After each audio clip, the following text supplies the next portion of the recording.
সময় কেটে চলে আপন গতিতে। সময় কখনো কারোর জন্য থেমে থাকে না, আপন গতিতে নদীর স্রোতের মতো চলতে থাকে।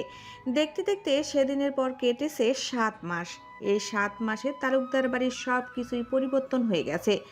কারো মুখে এখন আর হাসি নেই, মন খুলে কেউ হাসে না। যেটুকু আছে সেটুকু লোক দেখানো মিথ্যা হাসি। সেদিন অ্যাক্সিডেন্টের পর আলাদা হয়ে গিয়েছিল দুটি অপ্রাপ্ত হৃদয়, যাদের নতুন করে গাছছড়া বাঁধার আগেই সব কিছুই ইতি ঘটে গিয়েছিল। ইমার্জেন্সি রোগী হওয়ায় একই প্লেনের ফ্লাইটে দুজনকেই ঢাকা অ্যাপোলো হসপিটালে ভর্তি করা হয়। তবে শুভ্রের অবস্থা ছিল বেশি গুরুতর। মাথায় প্রচণ্ড আঘাত লেগেছে, সাথে বড় একটা কাচের টুকরো মাথার মাঝ দিয়ে ঢুকে আছে। অপারেশন করতে পারবে না ডাক্তার। তাই শুভ্রের যেহেতু পাসপোর্ট ছিল, তাই তাকে সেই রাতেই 3টার ফ্লাইটে সিঙ্গাপুরে পাঠানো হয়। সাথে ফারুক তালুকদার ও শ্রাবণ ছিল। আর এদিকে সারার সেন্স ছিল না। তার আগে থেকেই মাথায় চাপ নিতে না পারার জন্য আর নতুন করে আঘাত পাওয়ার জন্য কোমায় চলে যায় সারা। দেখা হয় না আর বাবা মেয়ের সাথে। অর্ক নিজের বোনকে ছেড়ে যায়নি, সব সময় পাশে থেকেছে। যদিও ডাক্তার বলেছে আদৌ কখনো জ্ঞান ফিরবে কিনা শিওর দেওয়া যাচ্ছে না, তবে যদি ফেরেও স্মৃতিশক্তি ফিরে পাবে না। পুরো এক জীবনের সকল স্মৃতি হারিয়ে ফেলবে সে। তবুও অর্ক আশা ছাড়েনি। 5 ওয়াক্ত নামাজে আল্লাহর কাছে কেঁদে কেঁদে বোনের জীবনটা ভিক্ষা চায়। নিজের বোনকে আবারও চোখের সামনে চঞ্চল হয়ে ঘুরতে ফিরতে দেখতে চেয়েছে শুধু। অর্ক কখনো হাল ছাড়েনি। সে আশা রেখেছিল নিজের উপর, আল্লাহর উপর। সেদিন শুভ্র কোমায় চলে যায় অপারেশনের পরে। অর্ক তার কথা রাখতে পারলেও ভাগ্য তার কথা রাখেনি। শুভ্র সারাকে আলাদা করে দিয়েছে। দুটো চাতক প্রাণকে দু দেশে রেখেছিল। পুরো 3.5 মাস পর শুভ্র কোমা থেকে ফিরে আসলেও শুভ্র অতীতের বেশিরভাগ স্মৃতি ছিল না, তবে চিনেছিল। ভার্সিটির লাইফের পরের থেকে সব স্মৃতি মুছে গেছে শুভ্রের মেমোরি থেকে।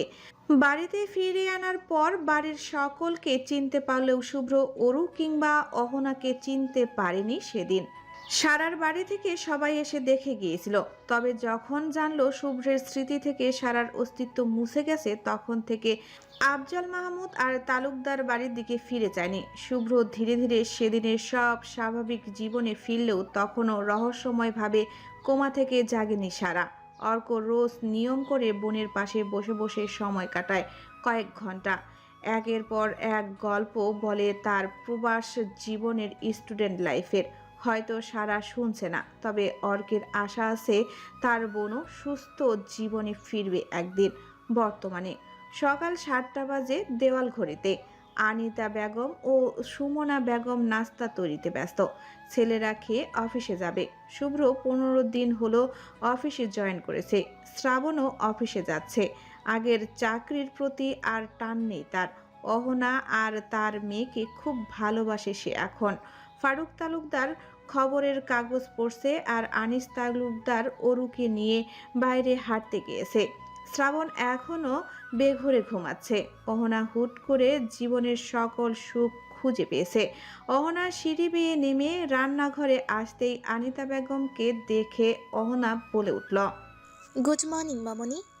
ছোট মামনি, তোমাকেও গুড মর্নিং। কিছু লাগবে মামনি? অহনার কথায় ফিরে তাকায় বাড়ির দুই কর্ত্রী। স্কাই ব্লু রঙের একটা সুতির শাড়ি পরে দাঁড়িয়ে আছে অহনা। মুখে রোজকার মতো এক তৃপ্তিময় হাসি। আনিতা বেগম অহনার দিকে তাকিয়ে হেসে বলল, এই তো মা, একটু কাজ ছিল। জি বলুন। তোমার মামাকে চা করে দেওয়া হলো না? আমি বানিয়েছি, তুমি একটু দিয়ে এসো তো। কোথায় আছে, ডাইনিংয়ে নাকি বাইরের বাগানে? আচ্ছা মামনি, দিন, আমি দিয়ে আসছি। অহনার কথায় বেশ খুশি হলো আনিতা বেগম। সুমনা বেগম মন দিলেন তরকারি কাটায়। অহনা চুপ করে দাঁড়িয়ে রইল রান্নাঘরের দরজার কাছেই। অহনার শাশুড়ি মানে মিসেস মনিরা শান্তার শ্বশুর বাড়িতেই রয়ে গেছে। শুভ্র সুস্থ হয়ে যেদিন দেশে ফিরেছিল সেদিন এসেছিল, তারপর আর আসেনি। শান্তা এখন 6 মাসের গর্ভবতী। যদিও নাহিদ এখনো শান্তাকে বউ হিসেবে মানতে চায় না, তবু বাচ্চাটা যে তার আর সেজন্য আগের চেয়ে এখন একটু কেয়ারিং হয়েছে সে। সারার অসুস্থতার কথা শুনে যে মেয়েটার খুশি হওয়ার কথা ছিল, তারও মন খারাপ হয়ে গিয়েছিল। কথায় আছে না, ভাগ্য না থাকলে হাজার করে মিলন হয় না। সেটা হয়েছিল শুভ্র আর সারার সাথে। শুভ্র সকাল সকাল উঠে ছাদে গিয়ে কিছুক্ষণ পুশ আপ দিল। সকাল সকাল শরীর চর্চা করলে শরীর মন ভালো থাকে তার। তারপর নিচে এসে গোসল সেরে নিয়ে একেবারে অফিসের ফর্মাল পোশাক পরে রেডি হয়ে নিল। ড্রেসিং টেবিলের উপর থেকে পারফিউম নিয়ে গায়ে দিল। শুভ্র চোখ গেল দেওয়ালের দিকের পাশের পুরনো আলমারির দিকে। যদিও এটার চাবি শুভ্রর কাছে নেই, তবে তার ঘরে যেহেতু আছে তার মানে এর মধ্যে প্রয়োজনীয় কিছু আছে। শুভ্র ভাবল না আর কিছু।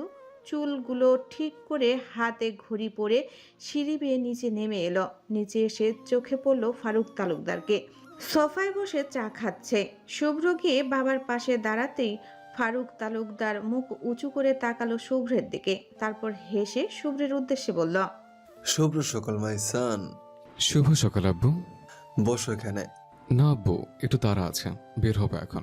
শুভ্রের কথায় ভ্রু কুঁচকে যায় ফারুক তালুকদারের। ভ্রু কুঞ্চিত রেখেই শুভ্রের দিকে তাকালেন তিনি। তারপর বলে উঠল, এত সকালে কোথায় যাবে? একেবারে রেডি হয়ে বেরোচ্ছ? আসলে আব্বু, অর্কের সাথে অনেকদিন দেখা হয় না। আজ আমিও ফ্রি, তাই অর্ক বলল 9টার আগে দেখা করতে। ও কোথাও একটা যায় 9টার দিকে। বলতে বলতেই শুভ্র ফারুক তালুকদারের পাশের সোফায় বসে পড়ে। তারপর একটু জোরেই ডেকে উঠে অহনাকে বলে, ভাবি, এক কাপ ব্ল্যাক কফি দিবেন প্লিজ? শুভ্র সিঁড়ি থেকে নামার সময়ই দেখেছিল অহনা ফারুক তালুকদারকে চা দিয়ে ফিরে যাচ্ছে রান্নাঘরে। তাই এখন বলল। যদিও অহনাকে বললে কখনো না করেনি, সাথে সাথেই করে দিয়েছে। শুভ্রের কথা শুনে বুকটা ভার হয়ে আসে অহনার। শুভ্র কখনো এমন দ্বিধা ছাড়া তাকে ভাবি ডাকবে না কল্পনাও ছিল না। অহনা আর কিছু না ভেবে কফি বানানো শুরু করে। শুভ্র কাল রাতে অনেক কষ্টের পর পুরনো ফেসবুক আইডিটা লগ ইন করতে পেরেছে। রাতে আর দেখা হয়নি, ঘুমিয়ে গিয়েছিল। তাই এখন ফেসবুকে ঢুকে তার পুরনো পোস্টগুলো দেখতে শুরু করে। হুট করে একটা পোস্টে শুভ্রের চোখ আটকে যায়। মস্তিষ্কের যন্ত্রণার সৃষ্টি হয় চিনচিন করে। একটা বাচ্চা মেয়ের পাশে শুভ্র, দুজনের চোখ দুজনের চোখের দিকে। ক্যাপশনে স্পষ্ট লেখা, আমার পেচ্ছি পাখি। শুভ্র অনেক ভেবেও খুঁজে পায় না মেয়েটাকে। শেষ পর্যন্ত নিজের কৌতূহল ডুবাতে না পেরে ফারুক তালুকদারকে ডেকে মোবাইলটা তার দিকে ঘুরিয়ে বলে ওঠে, আব্বু, আমার সাথে মেয়েটাকে। শুভ্রের কথা কর্ণকুহরে গিয়ে ঠেকতেই ফারুক তালুকদার চায়ের কাপটি টি টেবিলের উপরে রেখে শুভ্রের দিকে তাকালো। পরপরই ফারুক তালুকদারের বুকের ভেতর মুচড়ে উঠল চেনা পরিচিত সেই মুখটা দেখে। কি থেকে কি হয়ে গেল। মেয়েটা কতই না বাচ্চামি করত, এ বাড়ির একটা প্রাণ ছিল যেন। তবে এখন এখন সে কই? ফারুক তালুকদারকে অন্যমনস্ক হতে দেখে শুভ্র আবার বলে উঠল, আব্বু, তুমি কি চেনো? আমার তো মনে পড়ছে না, এর আগে কখনো দেখেছে? শুভ্রের কথায় থতমত খেয়ে চমকে উঠল ফারুক তালুকদার। কি বলবে শুভ্রকে? ডাক্তার বলেছে শুভ্রের স্মৃতি আর কখনো ফিরবে না। আর যদি স্মৃতি ফেরানোর জন্য চাপ প্রয়োগ করা হয় তাহলে আবারও কোমায় চলে যাবে, নয়তো পুরোপুরি সব ভুলে যাবে যেটুকু তার মনে আছে। শুভ্র আবার কিছু বলতে যাবে তার আগে অহনা কফি নিয়ে আসে।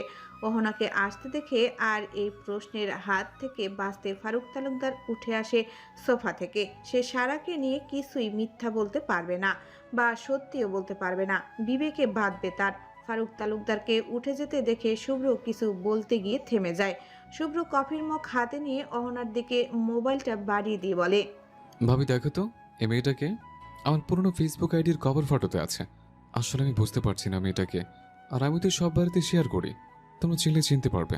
ছবিটা দেখে অহনাও নিস্তব্ধ, চোখের দিকে তাকিয়ে একে অপরের। শুভ্র গালে হাত দিয়ে আসে সারার কোনো এক নদীর পাড়ে তোলা ছবি। অহনাকে চুপ থাকতে দেখে শুভ্র বলে উঠল, ভাবি, তুমি অপর মতো চুপ করে আছো কেন? এই মেয়েটাকে দেখে বিশ্বাস করো, আমি চিনি না।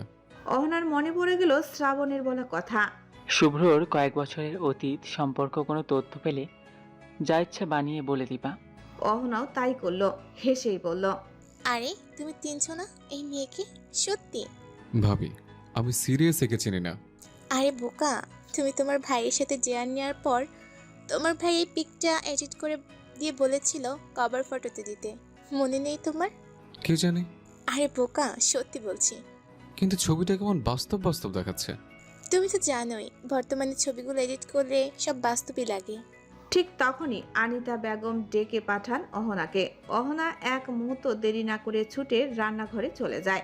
শুভ্র এখনো মেয়েটার ছবির দিকে তাকিয়ে আছে। খুব চেনা চেনা লাগছে, আবার বড্ড অচেনা। কোথায় যেন দেখেছে, নাকি এতক্ষণ দেখেছে বলে এমন মনে হচ্ছে। শুভ্র কভার ফটোটা থেকে ছবিটা ডিলিট করে নিজের একটা ছবি দিল সেখানে। ছোট্ট চড়ুই পাখি হাতের উপর বসিয়ে খেতে দিচ্ছে, তখনই তোলা ছবিটা।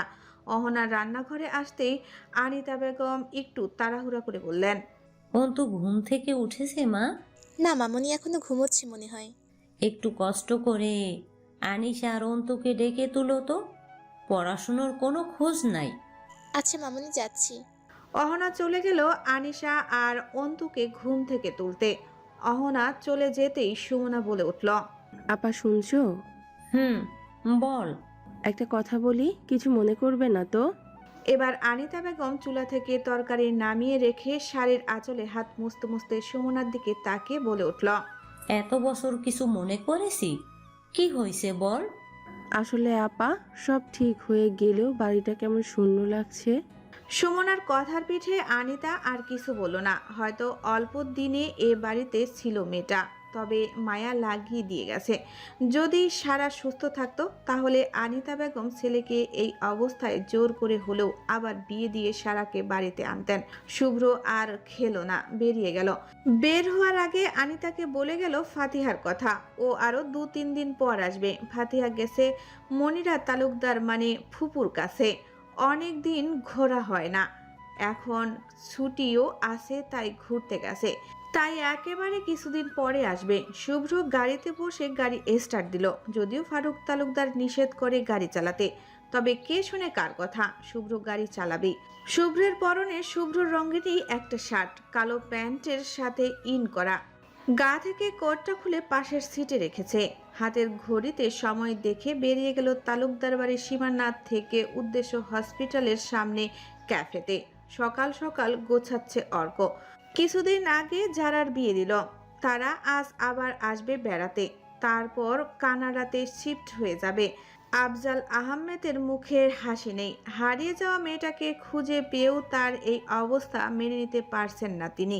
নীলুফা ইয়াসমিনও উপরে উপরে হাসি খুশি। তিনি জানেন তার ছেলে তার ছোট মেয়েটাকে কতটা ভালোবাসে। তার সামনে কাঁদলে অর্ক আরো ভেঙে পড়বে। নিজের বোন আবারও উঠে হাসি খুশি ভাবে তার কাছে বিভিন্ন আবদার করবে, সে আশা নিয়ে সারা রাত কাটায় হসপিটালে অর্ক। শুধুমাত্র অফিস টাইমটুকু বাদে সব সময় বোনের কাছে বসে থাকে। একটা ভাই তার বোনকে কতটা ভালোবাসতে পারলে ডাক্তারের হাল ছেড়ে দেওয়ার পরও জেগে উঠার এক বুক আশা নিয়ে প্রতিদিন পাশে বসে থাকে।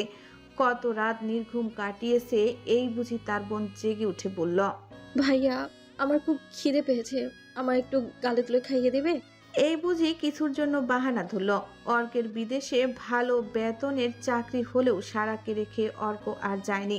এখানে একটা কোম্পানিতে জব নিয়েছে, মাস গেলে ভালো স্যালারি। আজ অফিস থেকে ছুটি নিয়েছে। আজ যারা এসে চলে যাবে রাতে তাদের ফ্লাইট, তাই দুপুরে বাড়ি থাকতে হবে। এদিকে শুভ্র তাকে দেখা করার জন্য বলেছে, তাই একেবারে শুভ্রের সাথে দেখা করে সারার কাছে যাবে।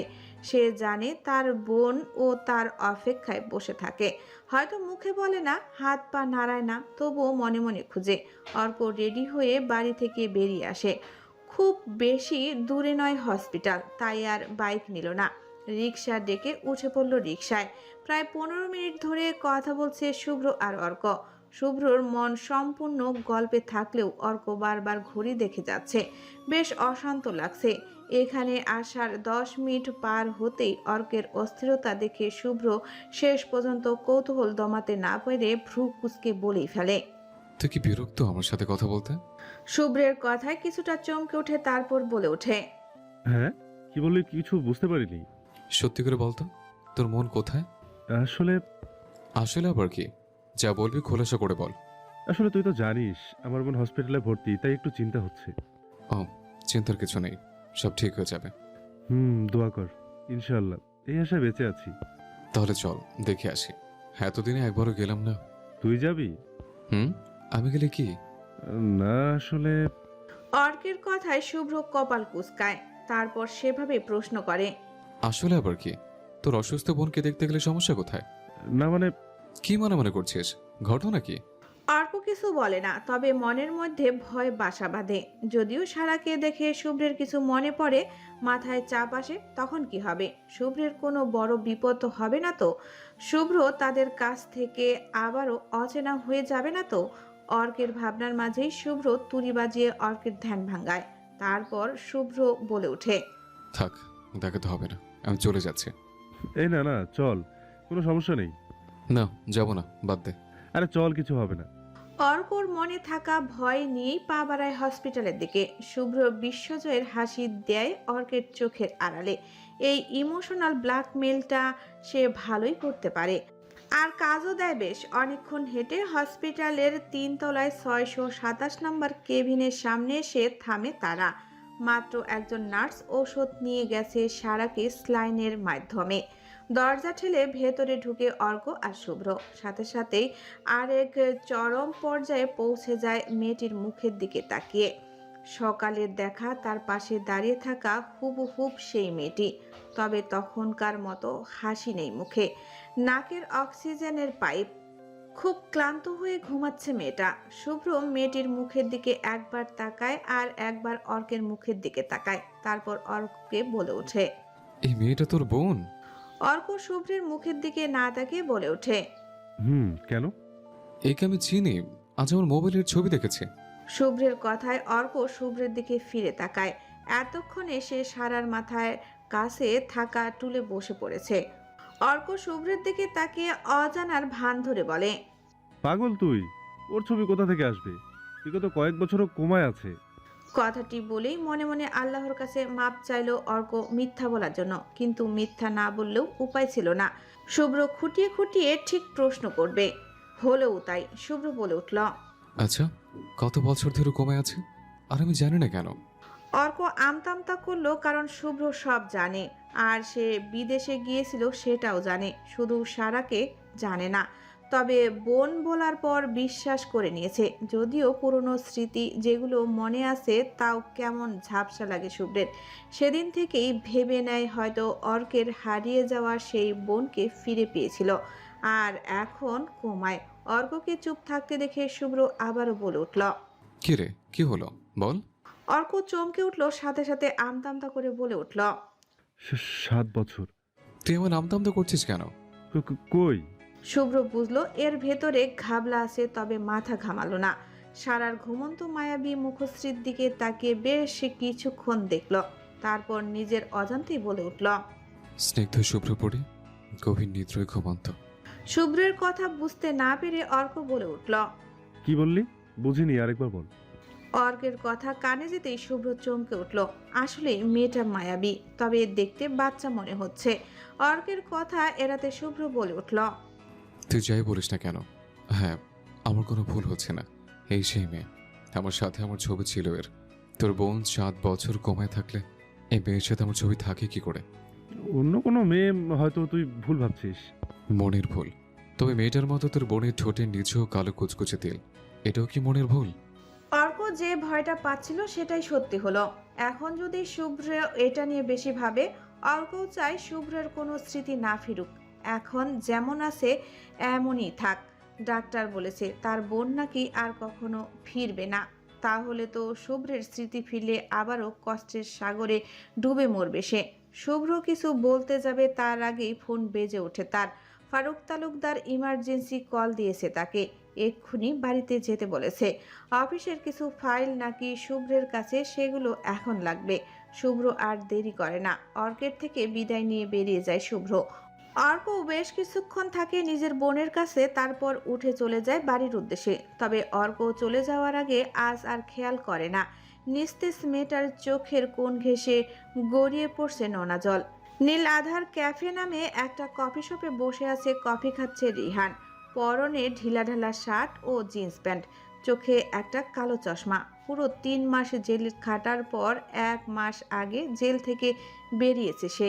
নিজের ভুলের শাস্তি মাথা পেতে নিয়েছে।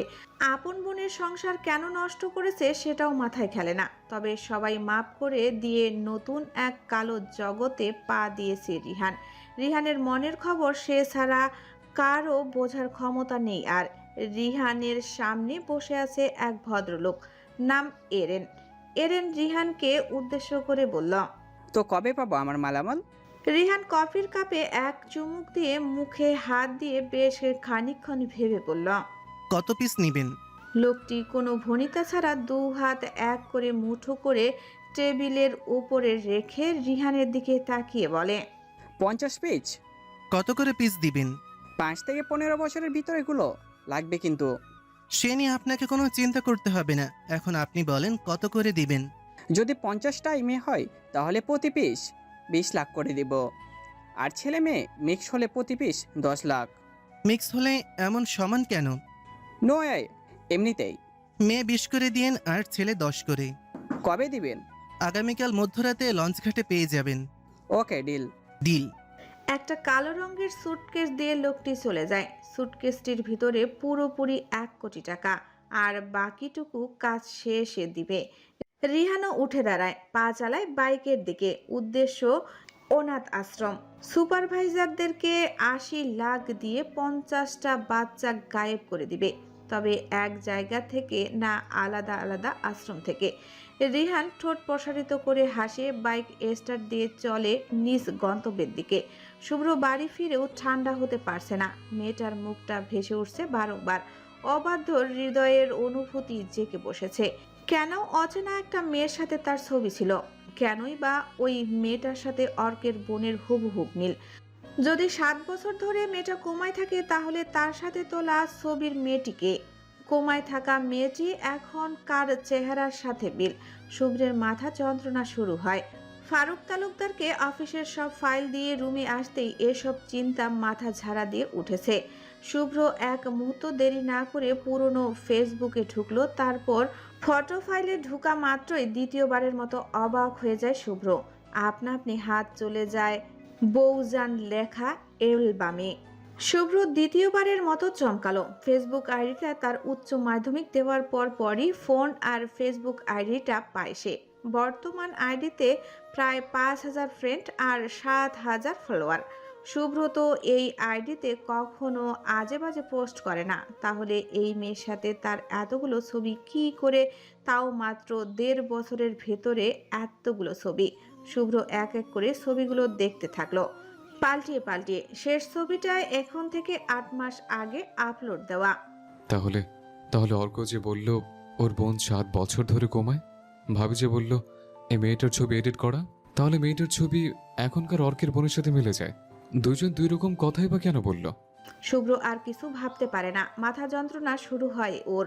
অতিরিক্ত কোনো চিন্তা করলে মাথায় চাপ সৃষ্টি হয়, আর সেখান থেকেই শুরু হয় মাথা ব্যথা শুভ্রের।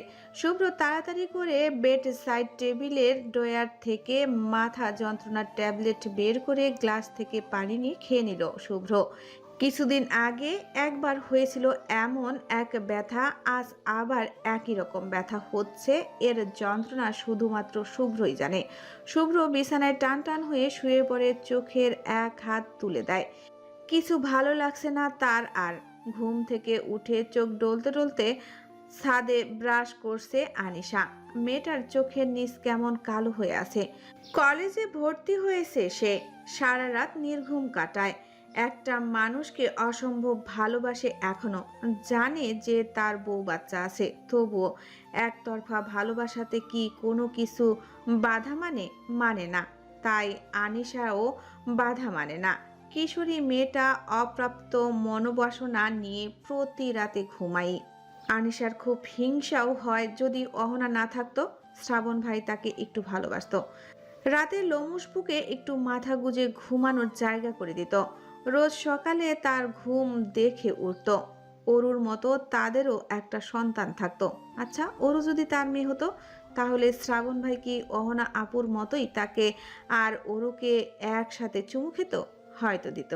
এসব ভাবতে ভাবতেই এক চূড়ান্ত দীর্ঘ নিঃশ্বাস বুক চিরে বেরিয়ে আসে আনিশার।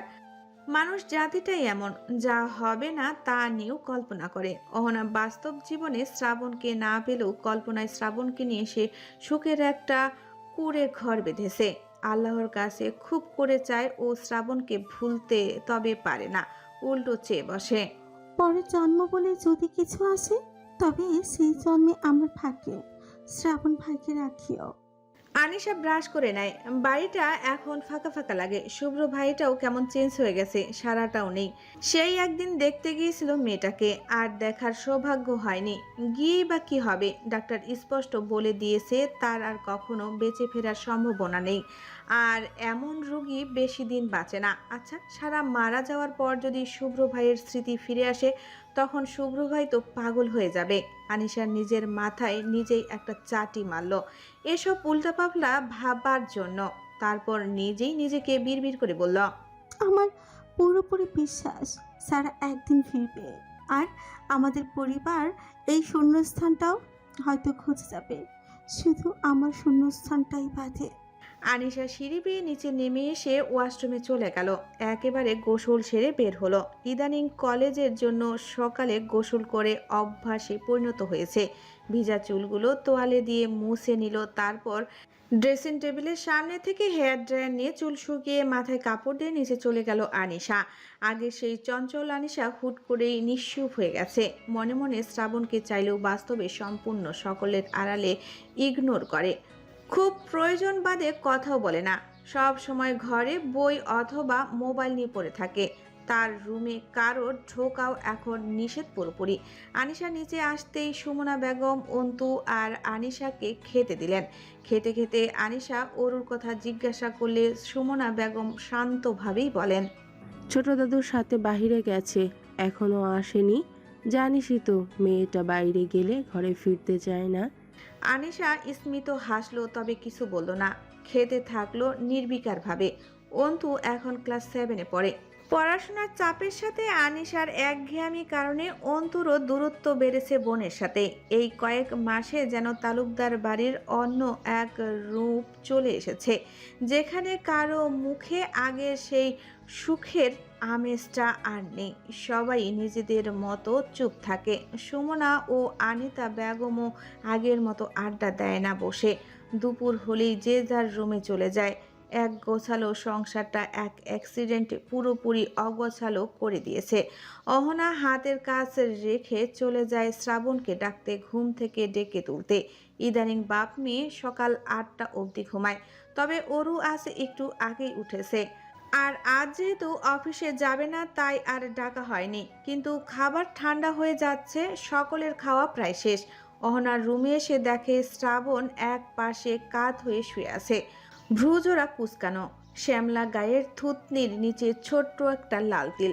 সব সময় চাপ দাড়ির নিচে চাপা পড়ে থাকলেও অরুর জন্য এখন দাড়ি জিরো কাট করে রাখে, নয়তো মেয়ের মুখে দাড়ির খোঁচা লাগবে চুমু খেতে গিয়ে। অহনা শ্রাবণের পেটের কাছে বসে আস্তে করে হাত দিল। শ্রাবণের গা থেকে পাতলা কম্বলটা সরিয়ে গালে হাত দিয়ে ডেকে উঠল, এই ওঠো, রাব্বু ওঠো। হসপিটালের সেই 627 নাম্বার কেবিনে পড়ে থাকা ছোট্ট মেয়েটার হঠাৎ হৃদস্পন্দনের গতি বাড়ছে। শুভ্র রাত চলে আসার পর পরই রেসপন্স করতে শুরু করে। হঠাৎ জোরে শ্বাস নিতে থাকে সারা, দু চোখ দিয়ে গড়াতে থাকে নোনা জল। অর্করা চলে আসার মিনিট 30-এর পর থেকেই হাত পায়ের আঙ্গুল নাড়াতে শুরু করে সারা। চোখ শিরা উপশিরা জমাট খুলতে শুরু করেছে। ডাক্তার দেখার সাথে সাথেই অর্ককে নক করেছে। বাড়ির সকলে আসছে হসপিটালে। ডাক্তাররা বেশ অবাক হয়েছে। যে রোগীকে গ্যারান্টি দিয়ে বলেছিল জ্ঞান আসবে না, তার হঠাৎ রেসপন্স দেখলে তো অবাক হবেনি।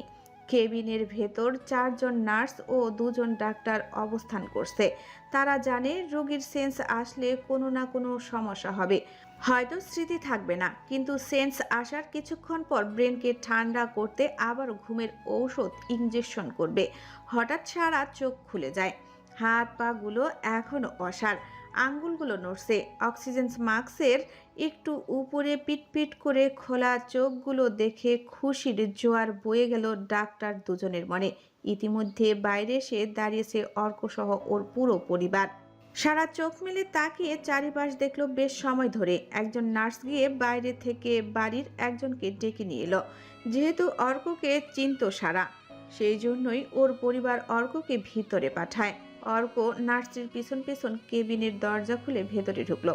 সারা মাথা স্থির রেখে এখনো চোখ চারিদিকে ঘোরাচ্ছে।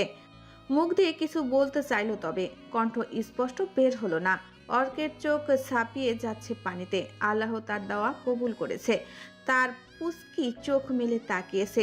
ডাক্তারদের ধারণা ভুল করে দিয়ে তার বোন, তার কলিজা আবার জেগে উঠেছে। সারাকে বিড়বিড় করতে দেখে অর্ক এগিয়ে গেল সারার দিকে। সারার হাত নড়ছে এখন। ডাক্তারদের মুখে হাসি। একজন নার্স এগিয়ে সারার হাত পা গুলো ভাঁজ করে আবার সমান করে দিতে থাকলো। অনেকদিন সোজা থাকায় হাত পা জয়েন্টে শক্তি নাই, তাই একটু নাড়িয়ে চাড়িয়ে দিল। অর্কের হাত কাঁপছে। কাঁপা কাঁপা হাতে সারার মুখটা নিজের দু হাতের আজলায় নিয়ে এলো। অর্ক ভেবেছিল হয়তো তার বোনের স্মৃতিশক্তি নেই, তবে অর্ককে অবাক করে দিয়ে সারা অস্পষ্ট স্বরে বলে উঠল, ভাইয়া, আমার শুভ্র কই? কথাটা অনেক কষ্টে বললেও এরপর আর কথা বলতে পারল না। হঠাৎ শ্বাসকষ্ট বেড়ে গেল সারার। ডাক্তার এসে অক্সিজেন মাস্ক লাগিয়ে দিয়ে ঘুমের ইনজেকশন পুশ করলো সারার শরীরে। এখন মিনিমাম 6 ঘন্টা ব্রেন ফুল রেস্টে থাকবে। ডাক্তাররা সব ঠিক করে বেরিয়ে গেল কেবিন থেকে। ঠিক তখনই রুমে ঢুকলো অর্কের বাবা মা। নীলুফা ইয়াসমিনের চোখে পানি। মেয়েটার জ্ঞান ফিরেছে। পুরো 12টা বছর পর নিজের নারীছেরা ধন, নিজের ছোট্ট রাজকন্যাকে দেখলেন নীলুফা ইয়াসমিন চোখ ভরে। আগের দেখা আর আজকের দেখা অনেক আলাদা। আগের কান্নাগুলো ছিল কষ্টের, তবে আজকের কান্না আনন্দের। নিজের মেয়েকে নিজের কাছে রেখে দেওয়া যাবে, আর এই হসপিটালের মতো অভিশপ্ত জায়গায় রাখতে হবে না মেয়েকে। এদিকে অর্ক অস্থির। কোমা থেকে ফিরে এসেই নিজের বোনের মুখে এমন শব্দটা শুনল, ভাই আমার শুভ্র কই? আসলে কতটা ভালোবাসে ওই পুরুষকে, কিন্তু যখন জানবে শুভ্র তাকে চিনতে পারবে না, শুভ্রের স্মৃতিশক্তি নেই, তখন কি হবে? তার বোন তো খুব কাঁদবে, অসহায়ের মতো আর্তনাদ করবে। তখন সে কিভাবে সহ্য করবে তার পুস্কির কষ্ট? অর্ক ক্যানেলা পরানো সারার হাতটা জড়িয়ে ঠোঁট ছোয়ালো হাতে। তার বোনটা তাকে চিনতে পেরেছে, ভাই বলে ডেকেছে, আর কি লাগে? তবেই বুকের ভেতর প্রবল এক শান্তির ঝড় বয়ে যাচ্ছে অর্কের। তালুকদার বাড়িতেও খুশির খবর পৌঁছে গেছে। সারার সেন্স এসেছিল, তবে বাড়ির কেউ যেন খুশি হতে পারছে না। কিভাবে খুশি হবে? যেখানে ছেলের স্মৃতি নেই, মেয়েটাকে চিনতেই পারবে না, সেখানে মেয়েটার জ্ঞান ফিরার আর কি খুশি হবে? যদি মেয়েটাকে বাড়িতে এনে হিতে বিপরীত হয়, নিজের ছেলেকে যদি হারিয়ে ফেলেন, শুভ্রের মাথায় যদি চাপ পড়ে। আনিতা বেগম থমথমে মুখে বসে আছে। এমনিতেই একবার গিয়ে দেখে আসবে ওকে। যেহেতু এ বাড়ির বউ ছিল, এ বাড়ির মেয়ের মতোই, সেহেতু দেখে আসা কর্তব্য, তবে নিয়ে আসবে না। যদি ছেলের কিছু হয়। সোফায় অন্য পাশে বসে আছে ফারুক তালুকদার। তার মুখও চিন্তার রেশ। মেয়েটাকে তিনি বড্ড ভালোবাসেন, ঠিক নিজের মেয়ের মতো। এখন কিভাবে হসপিটালে রেখে আসবে বা অর্কের হাতে তুলে দিবে, পুরো দায়িত্বটা তো তাদের। যেহেতু অ্যাক্সিডেন্টটা তাদের সাথে থাকতেই হয়েছিল, আর তার ছেলের বিয়ে করা অবৈধ স্ত্রী সে। যদিও বিয়েটা চুক্তির, তবে চুক্তি শেষ না হওয়া পর্যন্ত ইসলামী শরীয়তে বিয়ে পরিপূর্ণ বৈধতা আছে। ফারুক তালুকদার ভাবছে, মেয়েটাকে তার পরিবারের হাতে তুলে দিলে ছোট লোকের পরিচয় দেওয়া হয়ে যাবে। এদিকে যদি বাড়িতে নিয়ে আসে, সারা বারবার শুভ্রকে বলবে, শুভ্রের মাথায় চাপ পড়বে। তখন ছেলেটার যদি কোনো সমস্যা হয়, তখন কি হবে? ভাবতে পারছেন না তিনি, আর রীতিমতো ঘামছেন। সুমনা বেগম 1 কাপ গরম চা এনে রাখলেন ভাসুরের সামনে টি টেবিলে। তারপর নিজে গিয়ে বসলেন সোফায়। পুরো সোফা জুড়ে সবাই বসে আছে। এক পাশে আনিস, অরু আর আনিতা, অন্য পাশে অন্তু, শ্রাবণ আর ওহনা। শুভ্র ঘরে। বেশ খানিকক্ষণ চুপ থেকে গম্ভীর গমগমে কণ্ঠে ফারুক তালুকদার বলে উঠল, সারাকে এই বাড়িতে নিয়ে আসবো। আমি যাচ্ছি, গিয়ে হসপিটালে সব ফর্মালিটি পূরণ করে নিয়ে আসছি, তোমাদের যেতে হবে না। ফারুক তালুকদারের কথায় সবাই অবাক হলো, তবে সব থেকে বেশি অবাক হয়েছে অহনা আর আনিতা বেগম ও সুমনা বেগম। আনিতা বেগম সাথে সাথে প্রত্যুত্তর করলেন, তুমি কি ছেলের কথা ভুলে যাচ্ছ? কি হতে পারে ছেলেটার? তুমি জানো শুভ্রর মা, আমি না ভেবে কোনো সিদ্ধান্ত নেই না, এটাও নিশ্চয়ই ভেবে নিয়েছি। কিন্তু তুমি জানো এই কারণে আমাদের ছেলের কত বড় ক্ষতি হতে পারে। কিন্তু তুমি জানো ওর অসুস্থতা আর মেয়েটার অসুস্থতা আমাদের সাথে থাকতেই হয়েছে। ওরা বিবাহিত একে অপরের জন্য, আর সারার পরিবার বলতে অর্কর বোন জানি। যদি আফজালের হাতে তুলে দিতে পারতাম অ্যাক্সিডেন্টের আগে, তাহলে এখন আমি এই সিদ্ধান্ত নিতাম না। আনিতা বেগম চুপ হয়ে গেলেন। তিনি জানেন ফারুক তালুকদার কখনো না ভেবে কিছু করে না, সব সময় সবকিছু মনোযোগ দিয়ে চিন্তা ভাবনা করে সিদ্ধান্ত নেন। পাশ থেকে আনিস তালুকদার বলে উঠল, কিন্তু ভাই, আমাদের আগে তো ওদের বাড়ির লোক এসেছে, এতদিন খেয়াল রাখছে, মেয়ে তো আমাদের কাছে দিবে না। দিবে কি দিবে না সেটা আলাদা ব্যাপার, তবে সারাকে আমাদের সাথে নিয়ে আসবো, এটা আমাদের কর্তব্য। শুভ্র সিঙ্গাপুরে অপারেশনের আগে নিম্ন কণ্ঠে বলেছিল, আব্বু, আমাদের আলাদা করিও না, ও আমার স্ত্রী। তারপর তো সবাই জানিস, আর আমি ওদের হাতে মেয়েটাকে তুলে দিয়ে ছোট লোকের পরিচয় দিতে পারবো না। এবার পুরোপুরি নিশ্চুপ হয়ে গেল পুরো হলরুম। আনিতা বেগম আর কিছু বললেন না, শ্রাবণও চুপ। নিজের স্ত্রীর দিকে এক ঝলক তাকালেন। সেও কি না এক সময় ওই ছোট্ট মেয়েটাকে শুভ্রর থেকে আলাদা করতে চেয়েছিল, আর আজ সত্যি আলাদা। কিন্তু মন বলছে এক থাকলে ভালো হতো, কিন্তু সময় সব সময় ভাগ্যের উল্টো দিকে চলে। সেই জন্যই হয়তো শুভ্র সারা এক হয়েও হতে পারছে না। ফারুক তালুকদার উঠে রুমে চলে গেলেন গোছাতে। একাই যাবেন তিনি, যদিও শ্রাবণ সাথে যেতে চেয়েছিল, তবে ফারুক তালুকদার সাপ সাপ মানা করে দিয়েছেন। মিনিট 20 পর ফারুক তালুকদার রুম থেকে গুছিয়ে বের হলেন। আনিতা বেগমের চোখ মুখ গরম, শক্ত করেই বলে উঠল, আরও একবার ভাবো, আমার ছেলের কোনো ক্ষতি হলে সব দোষ তোমার। ওই মেয়েকে এনো না এই বাড়িতে। চুপ করবে আনিতা। আনিতা বেগম থমকালেন এমন গমগমে শব্দে, তবে এবার অত্যন্ত রাগে ছেলের কথা চিন্তা করে হিতাহিত জ্ঞান শূন্য হয়ে আবারও বলে উঠলেন, ওই বাইরের মেয়ের জন্য আমার ছেলেটার ক্ষতি করে ছাড়বে তুমি? ফারুক তালুকদার বেশ জোরে একটা ধমক দিলেন আনিতা বেগমকে। আনিতা বেগম সহ বাড়ির সকলে কেঁপে উঠল। ফারুক তালুকদার রাগী কণ্ঠে জোরেই বলে উঠল, কাকে বাইরের মেয়ে বলছো? সারাকে? ও আমাদের শুভ্রর বউ। শুধু শুভ্রর স্মৃতি নেই বলে কিছু বলতে পারছো না, নয়তো নিজের ছেলের পাগলামি দেখতে তুমি। ফারুক তালুকদারের কথা শেষ হতে না হতেই পেছন থেকে একটা নরম কণ্ঠ ভেসে এলো, আমার স্মৃতি হারিয়েছে মানে? আর স্যার আমার বউ মানে? বুঝলাম না, কোন সারা? হঠাৎ শুভ্রের কথা শুনে চমকে যায় বাড়ির সকলে। ফারুক তালুকদার পিছনে ফিরে অবাক চোখে তাকিয়েছে শুভ্রের দিকে। শুভ্র শার্টের হাতা ফোল্ড করতে করতে নিচে নামছে। আজ মুখটা হাসি খুশি নেই, গম্ভীর হয়ে আছে। শুভ্রকে এই সময় দেখে বাড়ির সকলেই শুকনো ঢুক গিলে। কিছু বলার মতো ভাষা খুঁজে পাচ্ছে না কেউ। সবাইকে চুপ থাকতে দেখে শুভ্র গম্ভীর কণ্ঠে বলে উঠল, কি হলো বলো? আমার স্মৃতি হারিয়েছে মানে কি? আর আমার বউ যদি থেকে থাকে তাহলে লুকিয়েছো কেন বলো? সবাই চুপ হয়ে গেছে, কোনো কথা বের হচ্ছে না মুখ দিয়ে। আনিতা বেগম এগিয়ে গেলেন ছেলের দিকে, তারপর নেকা কান্না করে বলে উঠল, তুই ভুল শুনেছিস বাবা, এখানে অন্য বিষয়ে কথা হচ্ছিল। তুই চল, ঘরে চল, আমি কফি বানিয়ে দিচ্ছি। শুভ্র নিজের মায়ের দিকে তাকায়, তবে শুভ্রের কেন জানি হঠাৎ রাগ উঠেছে। এমন রাগ আগে হয়নি। শুভ্র আনিতা বেগমের মুখের উপর বলে উঠল, তুমি চুপ করো আম্মু, আমার কান কিন্তু অচল না যে শুনতে পাবো না। আমাকে সব বলো, আমি শুনতে চাই। তুই ভুল ভাবছিস বাবা। কি ভুল ভাবছি আম্মু? আমার নিজেরও অবাক লাগছে। কেন অবাক লাগবে না বলো? তুমি আমাকে দেখছো, আমি তো সবাইকে দেখেছি। এমন ছিল না তোমরা, হঠাৎ এমন কেন হয়ে গেলে? কিভাবে? অহনা ভাবি তো ছিল না, এক রাতের মধ্যে সে চলে এসছে, তো ওডুর মতো একটা মেয়ে নিয়ে। এই অন্তু দেখো কত বড় হয়ে গেছে, আমাদের আনু কতটা বড় হয়ে গেছে। এগুলি কি হঠাৎ? তুমি বলো। আমার মাথায় প্রচন্ড চাপ পড়ছে, মাথার যন্ত্রণা হচ্ছে আমার এসব ভাবলে। প্লিজ পায়ে ধরি, সত্যিটা বলো আমারে, আমি আর পারছি না। শুভ্রের কথায় বাড়ির সকলের মাঝে বয়ে গেল পিনপতন নীরবতা। কারো মুখে কোনো কথা নেই। নীরবতা ভেঙে ফারুক তালুকদার গম্ভীর কণ্ঠে বলল, ডাক্তার যদিও বলেছিল পুরনো কিছু মনে করতে গিয়ে তোমার মাথায় চাপ পড়বে, সেজন্য আমরা যেন কিছু মনে করতে না যাই। কিন্তু এখন যখন নিজে নিজেই ভেবে অসুস্থ হয়ে যাচ্ছ, সেজন্য আমি সব বলবো। শুভ্র কিছু বলতে যাবে তার আগে আনিতা বেগম বলে উঠলেন, পাগল হয়েছো তুমি? আমার ছেলেটার কত বড় বিপদ হবে ভাবছো?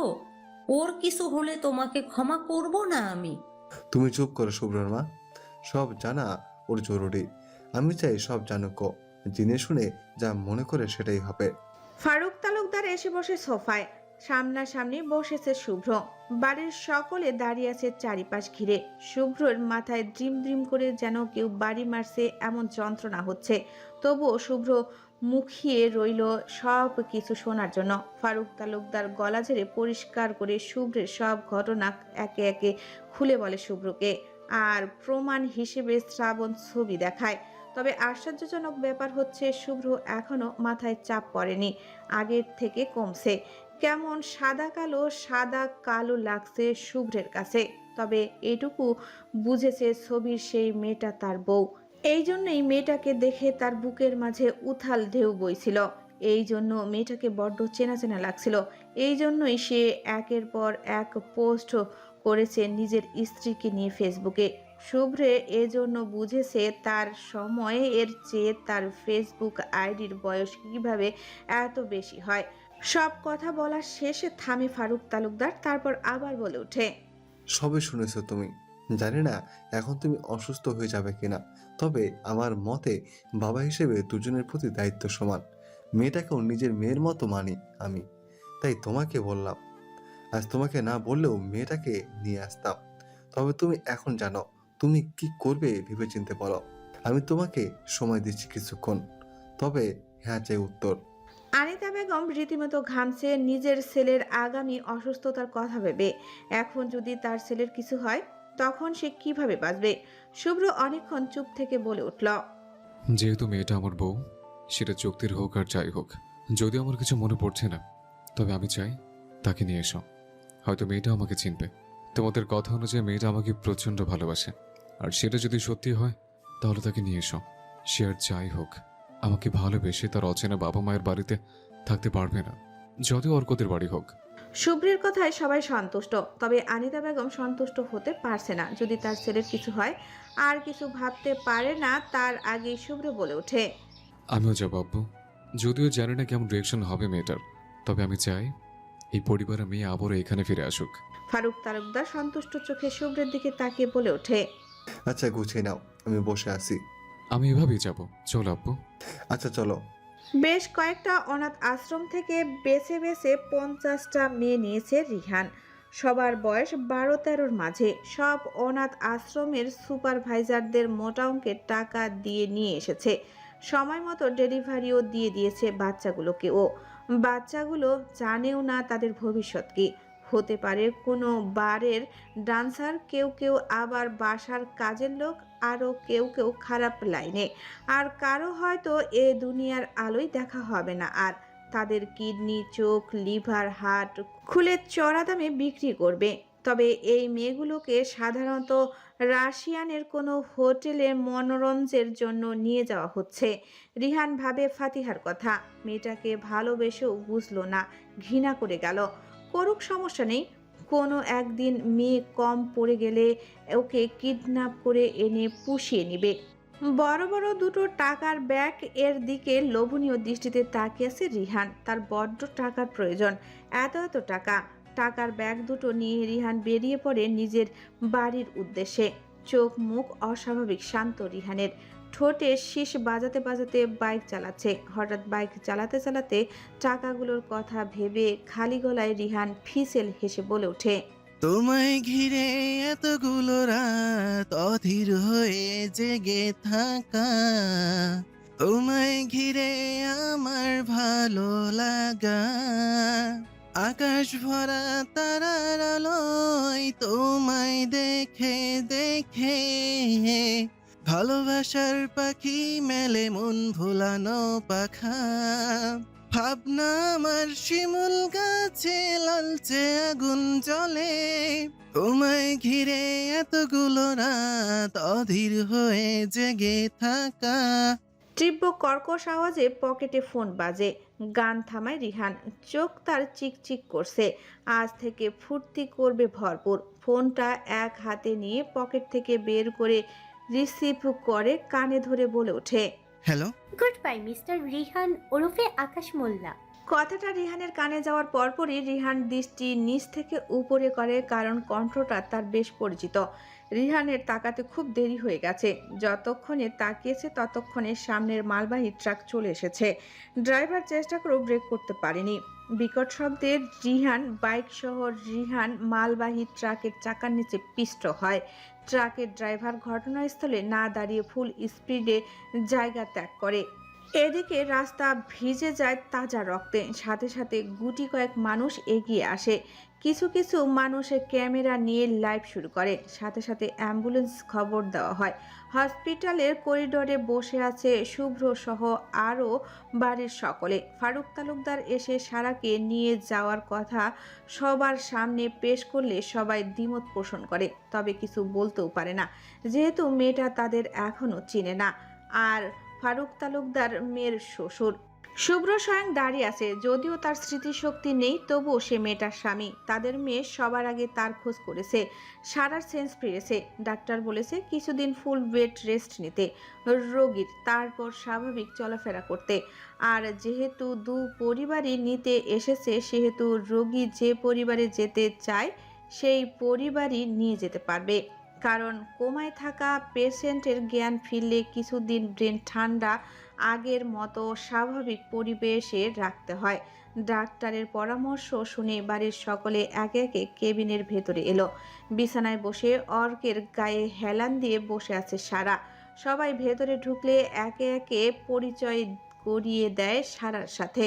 সারা ফারুক তালুকদারকে চিনে, বাকি কাউকেই চেনে না। নিজের মেয়ের এমনভাবে অচেনাভাবে তাকিয়ে থাকতে দেখে কেঁদে ফেলেন নীলুফা ইয়াসমিন। চোখে করুণতা, তবে ডাক্তার স্পষ্ট বলেছে রোগীর সামনে কান্না করলে তার ব্রেনে চাপ পড়বে, তাই কাঁদতে পারছে না। সারা এক দৃষ্টিতে তাকিয়ে আছে এক কোনায় দাঁড়িয়ে তার দিকেই তাকিয়ে থাকা শুভ্রের দিকে।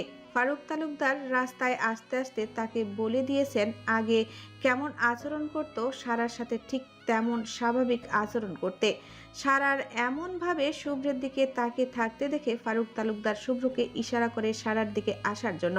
যদিও শুভ্র ইতস্তত বোধ করছিল, তবুও নিজেকে স্বাভাবিক রেখে সারার সামনে গিয়ে বিছানায় বসল। শুভ্র বসার সাথে সাথে সারা এক প্রকার বিদ্যুতের গতিতে শুভ্রকে জড়িয়ে ধরে কেঁদে ফেলল। সারার কান্নায় স্তব্ধ উপস্থিতি সবাই। কি বলবে বুঝতে পারছে না। এদিকে শুভ্র শকড। আগে কখনো কোনো মেয়েকে জড়িয়ে ধরেছে বলে তার মনে নেই। হুট করে সারাকে জড়িয়ে ধরায় শরীরের সব লোমকূশ দাঁড়িয়ে গেল। সারা ফুপিয়ে শুভ্রের বুক থেকে মাথা তুলে দুর্বল হাত দুটো দিয়ে শুভ্রের গাল দুটো ছুঁয়ে আবারও শুভ্রকে জড়িয়ে ধরল। কাঁদতে কাঁদতে সারা বলে উঠল, আপনি ঠিক আছেন? জানেন আমি ভাবিনি আপনার সাথে আমার দেখা হবে। আল্লাহ আমাদের আবার দেখা করিয়েছে। সারা শুভ্রের বুকে সেটে আছে। শুভ্র কাপা কাপা হাত তুলে সারার পিঠের উপর রাখে। এতগুলো মানুষের সামনে অচেনা একটা মেয়ের জড়িয়ে রাখা তার লজ্জা করছে। তবুও সে বা এখানে সবাই যেহেতু জানে মেয়েটা তার বিবাহিত স্ত্রী, সেহেতু সমস্যা নেই, তবুও কেমন জানি লাগছে। অর্ক একটু গলা ঝাড়া দিল। পরপরই সারা শুভ্রকে ছেড়ে দিল, তবে হাত ছাড়ল না। শুভ্র হঠাৎ কি মনে করে সারার আঙ্গুলের ভাঁজে নিজের আঙ্গুলগুলো ডুবিয়ে দিয়ে শক্ত করে ধরল সারার হাত। অর্ক এবার সারার চুলে হাত বুলিয়ে দিতে দিতে ডাক্তারের বলা কথাটা বলে উঠল, বনু তুই কোথায় যাবি? শুভ্রর সাথে ওই বাড়িতে যাবি নাকি আমাদের বাড়িতে যাবি? দেখ বাবা মা সবাই এসেছে তোকে নিতে, কি করবি বল?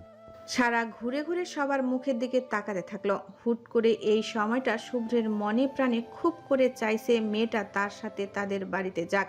মেয়েটাকে জড়িয়ে ধরার পর একটু অস্বস্তি হলেও কেমন জানি খুব কাছের একটা মানুষের ফিল পাচ্ছে শুভ্র।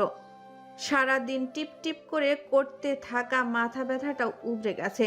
শুভ্র বারবার মনে মনে আল্লাহকে বলছে মেয়েটা যেন তার সাথে যেতে রাজি হয়। সারাকে এখনো ভাবতে দেখে অর্ক আবারও বলে উঠল, বল বনু, তুই যা বলবি তাই হবে, কোনো চিন্তা করিস না, কেউ কোনো জোর করবে না। সারা আবারও সবার মুখের দিকে তাকালো। সবাই তার দিকে তাকিয়ে আছে, একমাত্র শুভ্র তার ধরে রাখা হাতের দিকে তাকিয়ে আছে, বেশ চিন্তিত মুখখানা। শুভ্র মাথা উঁচু করতেই চোখাচোখি হয়ে গেল শুভ্রের সাথে। সারা চোখ নামিয়ে এক হাত দিয়ে অর্কের হাত জড়িয়ে ধরল। এক মুহূর্তের জন্য সবাই বুঝে নিল সারা অর্কের সাথে তাদের বাড়ি যেতে চায়। সাথে সাথে শুভ্রের মুখখানা কালো হয়ে গেল, মাথাটাও আবার টিপ টিপ করা শুরু করলো। ফারুক তালুকদারের মুখখানাও চুপসে গেল। অর্ক খুশি হলো বেশ। অর্ক হাসি খুশি মুখ নিয়ে বলে উঠল, আমার সাথে যাবি পুচকি? সারা উপন্যাস মাথা নাড়ল। অর্কের যেন নাচতে ইচ্ছা করছে, চোখ মুখে প্রশান্তি। অর্ক আবারও বলে উঠল, আমার সাথে আমাদের বাড়িতে যাবে আমার পুচকি? সাথে সাথে সারা মাথা নাড়িয়ে ধীর কণ্ঠে বলে উঠল, না, আমি তোমার সাথে নিয়ে ওর সাথে যাব। কথাটায় অর্কের মন কিছুটা কালো হলেও শুভ্র সহ ফারুক তালুকদার বেশ খুশি হলো। শুভ্র আরো জোরে আঁকড়ে ধরল সারার হাত। সারা একটু ব্যথা পেলেও কিছু বলল না। তবে সারার বাবা মায়ের মুখখানা কালো হয়ে গেল। তবে ফারুক তালুকদার তাদের বোঝালেন, অর্কের বাবার অফিসের জন্য শুধু তাদের সাথে যেতে পারবে না, সেজন্য নীলুফা ইয়াসমিনও যেতে পারবে না, অর্ক সাথে যাবে। শুভ্র বেশ অবাক হলো মেয়েটার সাথে দেখা হওয়ার পর থেকে। মাথা ব্যথাটাও তার সাথে মজা করছে। যেই মেয়েটাকে নিজের কাছে পাওয়ার আনন্দ হচ্ছে, তখন মাথার ব্যথা হাওয়া হয়ে যাচ্ছে। আর যখনই মেয়েটাকে আবার হারানোর কথা মাথায় আসছে, তখনই মাথা ব্যথা বাড়ছে। শুভ্র কিছু বুঝুক আর না বুঝুক, এটা বুঝেছে তার বেদনাদায়ক মাথা ব্যথার একমাত্র ঔষধ এই মেয়েটা। যদিও তার মনে নেই, তবুও শুভ্র মেনে নিয়েছে এটা তার বউ। তার বউ হিসেবে মন থেকে মানার জন্য শুভ্র মনে মনে আবারও একটা ছক করে নিল। গাড়িতে বসে আছে সকলে। অর্ক ড্রাইভ করছে, ফারুক তালুকদার পাশের সিটে বসে আছে, আর ব্যাক সিটে শুভ্র আর সারা। শুভ্র বেশ শক্ত করে সারার হাত ধরে আছে। হসপিটাল থেকে রিলিজ হওয়ার পর যখন আফজাল ও নীলুফা ইয়াসমিনের থেকে বিদায় নিল সারা, তখন নীলুফা ইয়াসমিন সারার হাতখানা শুভ্রের হাতে দিয়ে শুভ্রের মুখে হাত বুলিয়ে করুণ স্বরে বলেছিল, আমার মেয়েটাকে এত বছর পর পাওয়ার পরেও আমাদের সাথে আসতে চাইলো না। তোমাকে প্রচণ্ড ভালোবাসে বাবা আমার মেয়েটা। এ হাতে তুলে দিলাম, আগলে রেখো আমার মেয়েটাকে। সব কয়টা নিউজে একই খবর। ট্রাকের চাকার নিচে পিষ্ট হয়ে জায়গায় নিহত হয়েছে সিলেট সদরের বাসিন্দার আকাশ মোল্লা। খণ্ডিত হয়ে গেছে দেহ মাঝখান থেকে। সবাই টিভি দেখছিল। সেই মুহূর্তে খবরটা সামনে আসায় বাড়ির সকলে কেমন নিস্তব্ধ। অহনার চোখ দিয়ে পানি পড়ছে ধারাহীন। শ্রাবণ সহ বাড়ির সকলে তাকে সান্ত্বনা দিচ্ছে। পুলিশ লাশের পোস্টমর্টমের জন্য পাঠিয়ে দিয়েছে। অহনা ভেঙে পড়েছে, তবে ঘৃণা জমে গেছে রিহানের প্রতি, যার কারণে মরা মুখটাও দেখতে বা দেখার কোনো ইচ্ছা নেই অহনার। অহনা জানে রিহানের সব পাপ কাজের কথা। একজন তাকে সব প্রমাণ দিয়েছে, কিভাবে মেয়েগুলোর জীবন নষ্ট করেছে, কিভাবে বাচ্চাগুলোকে মেরেছে, পাচার করেছে। সবগুলো জানার পর রিহানের প্রতি তার কোনো টান নেই অহনার। শুধুমাত্র একমাত্র প্রাণের ভাই হারানোর জন্য কষ্ট পাচ্ছে, তবে রিহানের জন্য না। অহনার চোখের পানিতে সবার মন খারাপ বাড়িরাজ। ওইদিকে গাড়ির রেডিওতে শুভ্ররাও রিহানের মৃত্যুর কথা শুনেছে। তবে শুভ্রের যেহেতু কিছুই মনে নেই, তাই একটু আফসোস করলো মানুষটার জন্য। গাড়ি এগিয়ে চলছে নির্দিষ্ট গতিতে। সারা মাথা এড়িয়ে দিছে শুভ্রের ঘাড়ে। মনের ভেতর অজানা নাম না জানা এক অনুভূতি সারার। কতদিন পর ও বাড়িতে যাচ্ছে। বাড়ির পরিবেশ এখন কেমন, সবাই তার সাথে কেমন ব্যবহার করবে। সারার ভাবনার মাঝেই শুভ্র প্রচণ্ড ধীর কণ্ঠে অর্ক বাবা ফারুক তালুকদার শুনতে পাবে না এমন কণ্ঠে ফিসফিস করে সারাকে উদ্দেশ্য করে বলল, ঘুম লাগছে তোমার? তাহলে ঘুমাও। না। সারা ঘাট থেকে মাথা না তুলে শুভ্রের মতো ফিসফিস করে বলল। সারার কথা শুনে শুভ্র একটু চুপ করলো। তারপর একবার নিজের বাবা আর অর্ককে পর্যবেক্ষণ করে নিল। তারপর আগের মতোই ফিসফিস করে বলল, কিছু খাবে? খেতে লেগেছে? না। তাহলে তোমার চোখে সে হাসিটা হঠাৎ কোথায় হারালো? মানুষের কি চোখে হাসি থাকে? জানি না মানুষের কথা, তবে তোমার চোখে ছিল, যে এখন নেই। শুভ্রের কথা শেষ হতে না হতেই অর্ক পিছন ফিরে ভ্রু কুঁচকে জোরে বলে উঠল, এই তোরা দুজন কি গুজুর গুজুর ফুসুর ফুসুর করছিস রে? অর্কের কথা কানে আসতেই সারা তাড়াতাড়ি শুভ্রের কাঁধ থেকে মাথা তুলে জানালার দিকে সরে গেল। একইভাবে শুভ্র। এদিকে লুকিং গ্লাসে এমন কাণ্ড দেখে ফারুক তালুকদার হাসলেন। তিনি ভাবতে পারেননি তার ছেলেটা এত সহজে মেনে নিবে। আল্লাহ যা করে ভালোর জন্যই করে, সেজন্য সব কিছু আবার ঠিকঠাক হয়ে গেছে। আল্লাহ দিলে আবার তালুকদার বাড়ির আনন্দ উল্লাসে ভরে উঠবে। গাড়ির ভেতরে বেশ খানিকক্ষণ চলল নীরবতার যাত্রা। কারো মুখে কোনো কথা নেই, সবাই যেন চুপ হয়ে গেছে। তবে অর্ক ঠোঁটে মুস্কি হাসি যা শুভ্রের চোখ এড়ায়নি। শুভ্র বেশ খানিকক্ষণ জানালা দিয়ে বাইরে তাকিয়ে থেকে হঠাৎ ফারুক তালুকদারকে ডেকে বলে উঠল, আব্বু, সামনে সুপার শপের সামনে একটু রাখবা? ফারুক তালুকদার গাড়ি চালাতে চালাতেই বলল, কেন? একটু দরকার আছে, প্লিজ একটু রাখো। সারা জিজ্ঞাসা চোখে তাকিয়ে আছে শুভ্রের দিকে। অর্ক ভাবতে লাগলো কারণ কি। ফারুক তালুকদার শপের সামনে গাড়ি রাখতেই শুভ্র নেমে দাঁড়িয়ে সারার উদ্দেশ্যে বলল, 5 মিনিট দাঁড়াও, যাবো আর আসবো, অপেক্ষা করো। কথাটা বলে দ্রুত গতিতে শুভ্র চলে গেল শপের ভিতরে। এদিকে ফারুক তালুকদার হাসছেন মিটিমিটি। তিনি জানেন তার ছেলে বাড়ির সব বাচ্চাদের জন্য, বিশেষ করে অন্তু আর অরুর জন্য কিছু নিতে গেছে। এটা শুভ্রের অভ্যাস। সারা এক দৃষ্টিতে জানালার বাইরে তাকিয়ে আছে, জানালায় হাত দিয়ে হাতের উপর মুখ দিয়ে। ফারুক তালুকদারের হাসি দেখে ভিন্ন একটা কারণ মনের মতো সাজিয়ে অর্ক একটা শুকনো ঢোক গিলে সাথে সাথে পকেট থেকে ফোন বের করে শুভ্রকে মেসেজ দিল। শুভ্র সবেমাত্র এসেছে ভিতরে। বাস্কেট নিতে যেতেই ফোনে টুং করে মেসেজ আসার শব্দ পায়। প্রথমে গুরুত্ব না দিলেও পরে পকেট থেকে ফোন বের করে লক খুলতে খুলতে হাঁটতে থাকে। হঠাৎ অর্কের থেকে আসা মেসেজ দেখে শুভ্রের পা থেমে যায়। শুভ্রের কপালে ভাঁজ পড়ে। শুভ্র চকলেটের সেলফের কাছে এসে অর্কের মেসেজ পড়তে থাকে। প্রথমে লেখা, এই শুভ্র, এই আমার বোন কিন্তু অসুস্থ। শুভ্র এই কথা দুটোর মানে না বুঝেই অর্ককে মেসেজ দেয়, জানি তোর বোন অসুস্থ, তো বলার কি দরকার এখন? শুভ্রের মেসেজ সেন্ড হওয়ার সাথে সাথেই অর্ক রিপ্লাই দেয়, ভাই আমার বোন অসুস্থ হোক, আমি নিজে থেকে বাসরের অ্যারেঞ্জ করে দিব। তুই এখন এসব করিস না প্লিজ, ও পুরোপুরি সিক। শুভ্রের চোখ যায় শপের ভেতরের এক পাশে মেডিকেল সাইট। সেখানে যাবতীয় মেডিকেলের সব কিছুই আছে। শুভ্র এতক্ষণে অর্কের কথার মানে বুঝতে পেরে নিজের কপাল চাপড়ায়। তারপর রাগী ইমোজি পাঠিয়ে মেসেজ করে, শালা, কানের নিচে দেবো। নিজের বোন দোলাভাই সম্পর্কে কি সব ভাবিস? অসভ্য। শুভ্র আর কথা বাড়ায় না, ফোনটা পকেটে ভরে কেনাকাটা শুরু করলো। সব ডাবল ডাবল। প্রতিটা জিনিস 10টা করে নিয়ে 2টা বাস্কেটে 5টা করে রাখলো। চকলেট, চিপস, কোল্ড ড্রিঙ্কস, সাথে তাজা আজিয়ানা একটা লাল গোলাপ নিয়ে ক্যাশ কাউন্টারে গেল। ক্যাশ কাউন্টারে গিয়ে শুভ্র জিনিসপত্র প্যাক করা লোকটাকে বলল, 6টা ব্যাগে ভাগ করে দেবেন। লোকটাও তাই করলো। একটা বাস্কেটের সকল চকলেট, চিপস, ড্রিঙ্কস এক প্যাকেটে, আর বাকি একটা আবার 5 ভাগে সমান করে। শুভ্র বিল মিটিয়ে বাইরে মিষ্টির দোকান থেকে কয়েক কেজি মিষ্টি নিল। যতই হোক মেয়েটা তার বউ ছিল, এতদিন পর বউকে নিয়ে বাড়ি যাচ্ছে, বাড়ির সবাইকে মিষ্টি খাওয়াবে না?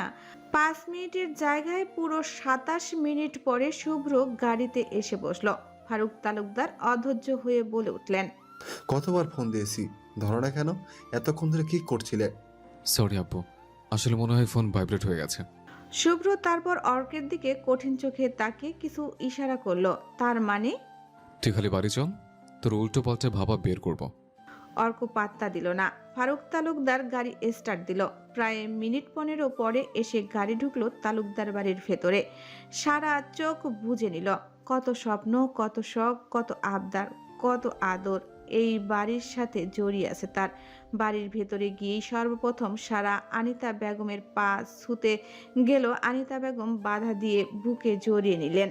কিছুক্ষণ কেঁদে কপালে চুমু খেলেন। সারা এগিয়ে গেল সুমনা বেগমের কাছে। সুমনা বেগমও হেসে জড়িয়ে নিলেন। সারা বাড়ির সকলের সাথে আবার নতুন করে সাক্ষাৎ করলো। বাড়ির কিছুই বদলায়নি যেন সারার মনে হলো। একটু আগে যে আনিতা বেগম সারাকে আনতে যাওয়ার জন্য বাধা দিচ্ছিল, এখন সেই আনিতা বেগম শুভ্রের পাশে সারাকে দেখে আর বাড়ি আসতে দেখে আনন্দে আটখানা হচ্ছে। সাথে সাথে চলছে সারার জন্য কিছু নাস্তা রেডি করতে দুজা। অহনার সাথেও কথা বলেছে সারা। শুভ্র এগিয়ে এসে একে একে অহনার, অন্তুর আর আনিশার হাতে প্যাকেট দিল, তারপর সারার হাতে একটা দিয়ে শ্রাবণের কোলে বসে তার দিকে তাকিয়ে থাকা অরুর দিকে একটা ব্যাগ বাড়িয়ে দিয়ে বলল, এতে সবার জন্য কিছু খাবার জিনিস আছে, আশা করি পছন্দ হবে। অন্তু শুভ্রের হাতের বড় ব্যাগটার দিকে তাকিয়ে বলে উঠল। শুভ্র যেন প্রস্তুত ছিল এই কথাটার উত্তরের জন্য। সাথে সাথেই শুভ্র বলে উঠল, ওই কিছু হবে যাবি, আমার অফিসের দরকারি, পর রুমে আসিস, দেখাবো। এই কথাটা বলে শুভ্র সারার হাত ধরে সিঁড়ির দিকে হাঁটা শুরু করলো। এদিকে সারা হতভম্ব।